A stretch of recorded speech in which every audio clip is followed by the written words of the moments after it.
Votre taux de cholestérol est-il apparu élevé lors de votre prise de sang? Votre tension a-t-elle commencé à augmenter ou monter un escalier vous semble-t-il déjà plus difficile qu'avant? Quand cela arrive, il est courant de se demander: est-ce que mes artères sont en train de se boucher?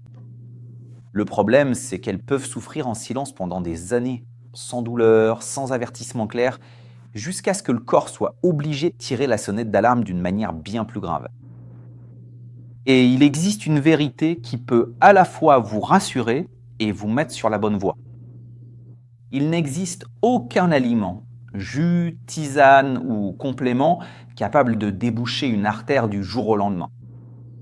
Mais il existe des choix qui aident à réduire les facteurs qui font avancer ce processus.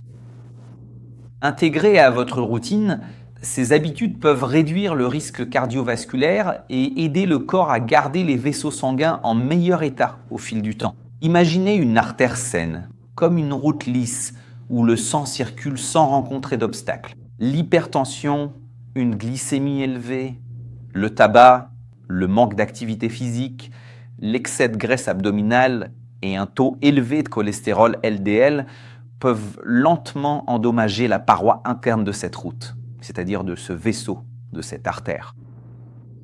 Le LDL est souvent appelé le mauvais cholestérol, car lorsqu'il reste élevé trop longtemps, ces particules peuvent s'infiltrer dans la paroi des vaisseaux et y rester piégées.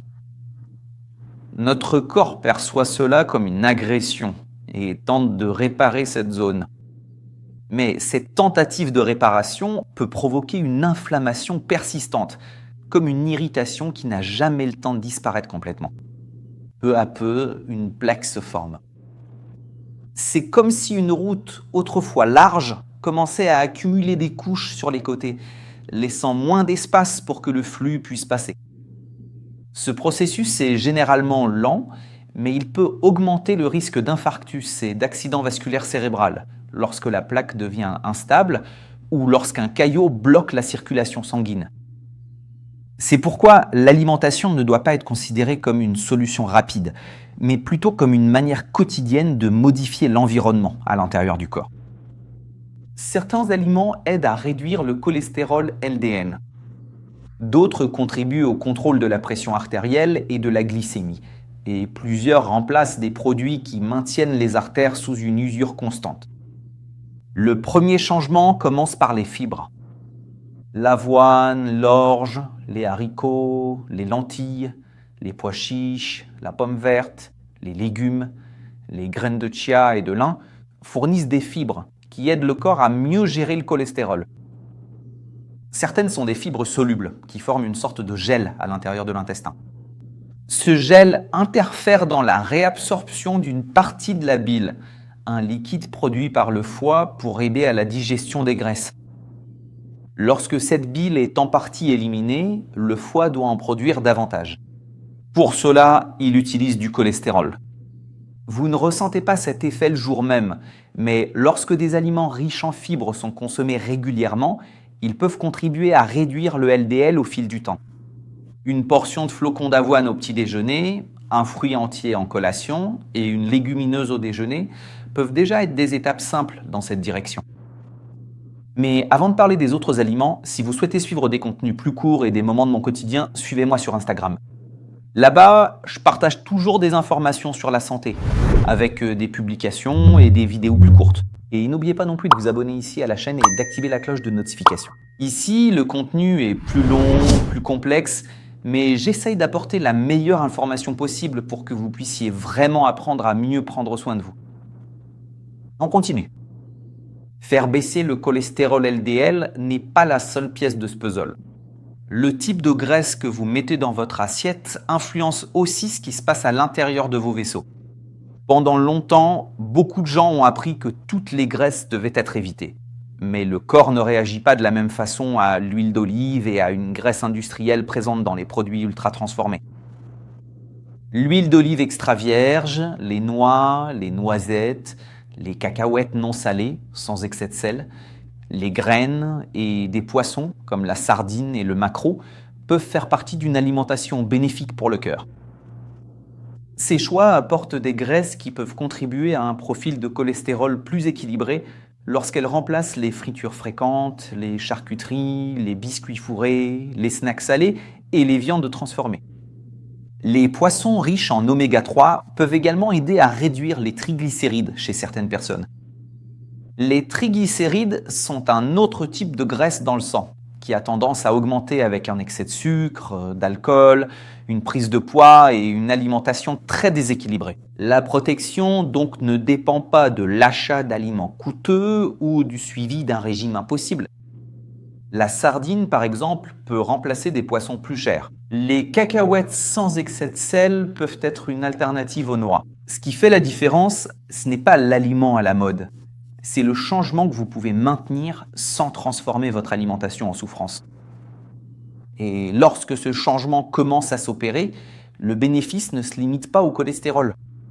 Les artères doivent s'adapter en permanence au flux sanguin. Elles se contractent et se relâchent selon les besoins du corps. Lorsqu'elles deviennent trop tendues, le cœur doit fournir plus d'efforts pour pousser le sang. La betterave et les légumes à feuilles vertes peuvent aider à ce niveau, car ils apportent des nitrates naturels. Dans notre organisme, une partie de ces nitrates peut être transformée en oxyde nitrique, une substance qui agit comme un signal pour que les vaisseaux se relâchent. En termes simples, c'est comme ouvrir un peu plus un passage qui était étroit, permettant ainsi au sang de circuler avec moins de résistance. Cela ne remplace évidemment pas les médicaments contre l'hypertension, mais cela peut aider dans le cadre d'une alimentation équilibrée. La banane, l'avocat, les fruits, les légumes et les crudités apportent aussi du potassium, un minéral qui aide l'organisme à mieux équilibrer les effets du sodium et peut contribuer au contrôle de la pression artérielle. Mais cette précaution doit être individualisée pour les personnes atteintes de maladies rénales, ayant un taux élevé de potassium dans le sang ou prenant certains médicaments. Dans ces situations, augmenter fortement l'apport en potassium sans avis médical peut être dangereux. Alors que ces aliments contribuent à créer un contexte plus favorable, d'autres peuvent entretenir le problème. Évidemment, ce n'est pas une pizza un samedi, un dessert lors d'une fête ou un repas à l'extérieur qui va décider du futur de vos artères. Le risque réside dans l'habitude répétée. Boissons sucrées, charcuteries, fritures, nouilles instantanées, biscuits, snacks salés et aliments très salés qui prennent trop de place dans votre quotidien. Quand cela arrive fréquemment, il devient plus difficile de contrôler la pression artérielle, la glycémie, les triglycérides et la graisse abdominale. Et ces facteurs s'additionnent, augmentant l'usure des vaisseaux sanguins. Cependant, un plat bon pour les artères peut être simple. Plus de légumes, une légumineuse, une protéine moins transformée, de l'huile d'olive utilisée avec modération et un fruit en dessert. Certains jours, les flocons d'avoine peuvent faire partie du petit déjeuner. Quand c'est possible, la sardine peut remplacer une viande transformée. Si vous n'aimez pas les feuilles, augmentez la part d'autres légumes. Si vous n'achetez pas de noix, utilisez des graines ou des cacahuètes sans excès de sel. Le corps ne réagit pas à un repas parfait. Il réagit à la direction que prend votre alimentation la plupart du temps. Mais cette direction doit aller de pair avec un suivi médical lorsque c'est nécessaire. Si vous avez un taux de cholestérol très élevé, du diabète, de l'hypertension, une maladie cardiovasculaire, une maladie rénale ou des antécédents familiaux importants, des examens, un suivi professionnel et des médicaments peuvent être essentiels. Prendre un médicament prescrit ne veut pas dire que vous avez échoué. Cela signifie que vous utilisez un outil important pour protéger votre cœur, votre cerveau et votre qualité de vie. N'ignorez pas non plus les signes d'alerte. Une pression ou une douleur dans la poitrine, un essoufflement inhabituel, un malaise intense, une douleur qui irradie vers le bras, la mâchoire ou le dos, une faiblesse soudaine d'un côté du corps, des troubles de l'élocution ou des changements de la vision nécessitent une prise en charge immédiate, d'accord ? Prévenir, ce n'est pas vivre dans la peur, c'est ne pas attendre que le corps crie pour commencer à l'écouter. Je vais m'arrêter là. Que Dieu vous garde, prenez soin de vous et je vous embrasse fort.